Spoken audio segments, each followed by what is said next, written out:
নমস্কার বন্ধুরা, লুবনার রাসোইতে সবাইকে স্বাগত জানাই। শীতে এই প্রথম আমি ছোট আলু দিয়ে আলুর দম করছি, সাথে আছে রুটি, যেটা রাতের ডিনারের জন্য বা সকালের জলখাবারের জন্য একদম পারফেক্ট। আপনারা চাইলে রুটির পরিবর্তে লুচিও ব্যবহার করতে পারেন। আমি যেভাবে আলুর দমটা তৈরি করেছি, চলুন সেটা আপনাদের সঙ্গে আজকে শেয়ার করি। এখানে আমি আলুগুলোকে প্রথমে ভালো করে ছিলে নিয়েছি, তারপর জল দিয়ে ভালো করে ধুয়ে নিয়েছি। এবার আলুগুলোর ভিতরে যাতে ঠিকঠাকভাবে মশলা বা লবণটা ঢুকে যায়, সেজন্য প্রত্যেকটা আলুর গায়ে আমি কাঁটা চামচ দিয়ে একটু ফুটো করে নিয়েছি। তারপর সমস্ত আলুগুলো আরও একবার ধুয়ে প্রেসার কুকারের মধ্যে দিয়ে দিলাম, আর সাথে দিয়ে দিলাম লবণ, যাতে আলুটা সিদ্ধ হওয়ার সময় লবণটা আলুর ভিতরে একদম ঠিকঠাকভাবে ঢুকে যায়। সামান্য জল দিলাম, দিয়ে দুটো সিটি দিয়ে রেখে দিলাম। তারপর সিটিটা বেরিয়ে যাওয়ার অপেক্ষা করলাম। কুকারটা যখন ঠান্ডা হয়ে গেছে, ঢাকনাটা খুলে দেখাচ্ছি। দেখুন, সমস্ত আলুগুলোকে ভালো করে জল ঝরিয়ে নিয়ে এবার রেখে দিলাম। এবার চলে যাচ্ছি রান্নাতে। এখানে কড়াই বসিয়ে দিয়েছি। প্রথমে একটা মশলা তৈরি করে নেব। দিয়ে দিলাম 1 চামচ গোটা জিরে, 1 চামচ গোটা ধরে, 10-12টা গোটা কালো গোলমরিচ, তাতে দিয়ে দিলাম একটা শুকনো লঙ্কা আর 1 চামচ মৌরি। শুকনো লঙ্কা আর মৌরিটা আপনারা স্কিপ করতে পারেন, কিন্তু যদি মৌরিটা দেন তাহলে মৌরি বাটার পর যে ফ্লেভারটা থাকে প্রচণ্ড সুন্দর, যাতে রাতে রান্নার স্বাদটা অনেকটা বাড়িয়ে দেয়। এখানে আমি একটা মশলার পেস্ট তৈরি করে নেব।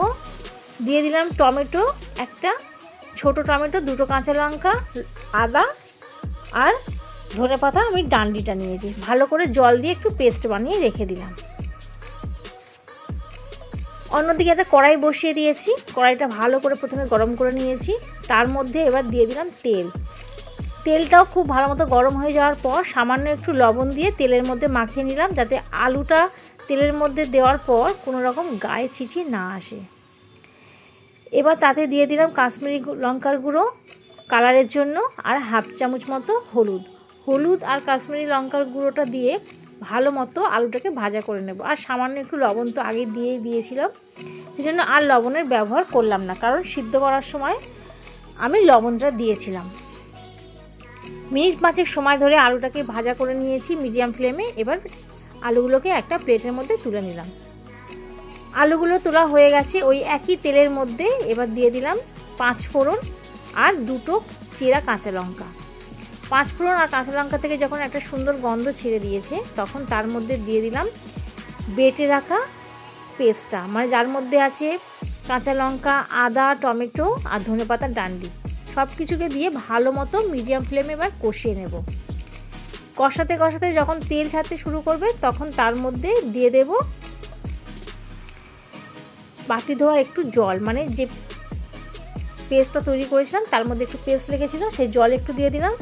আরও দিয়ে দিচ্ছি কাশ্মীরি লঙ্কার গুঁড়ো আর হলুদের গুঁড়ো। তার মধ্যে এবার দিয়ে দিলাম মটরশুঁটি, দিয়ে ভালো করে মিডিয়াম টু লো ফ্লেমে এটাকে কষিয়ে নিতে হবে, যাতে মশলার কাঁচা গন্ধটাও চলে যায় আর মটরশুঁটিটা একটু সিদ্ধ হয়ে আসে।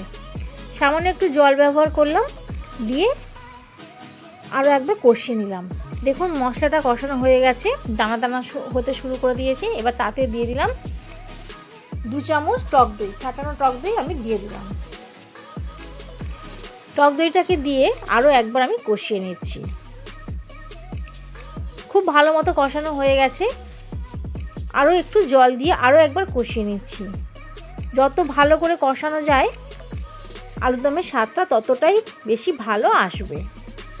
আমি মোট 3 বার কষিয়ে নিয়েছি অল্প অল্প জল দিয়ে। মশলাটা ভালো মতো যখন কষানো হয়ে গেছে, তখন ভেজে রাখা আলুগুলোকে দিয়ে আরও একবার কষিয়ে নেব। আলুগুলোতে দিয়ে ভালো মতো কষিয়ে নিয়েছি। গ্রেভিটা পুরো মাখো মাখো হয়ে গেছে, আলুর গায়ে পুরো লেগে গেছে। এখন তাতে দিয়ে দেব জল। অল্প জল দিলাম, উষুম উষুম গরম জল দিয়ে আরও একবার কষিয়ে নিচ্ছি। যে প্লেটের মধ্যে আলুটা আমি তুলে রেখেছিলাম, কিছুটা তেল লেগে গেছিলো, সেই প্লেটের ধোয়া তেলটাও আমি দিয়ে দিলাম। দিয়ে ভালো করে কষিয়ে নিচ্ছি। এবার আমি তাতে দিয়ে দিলাম পরিমাণ মতো লবণ।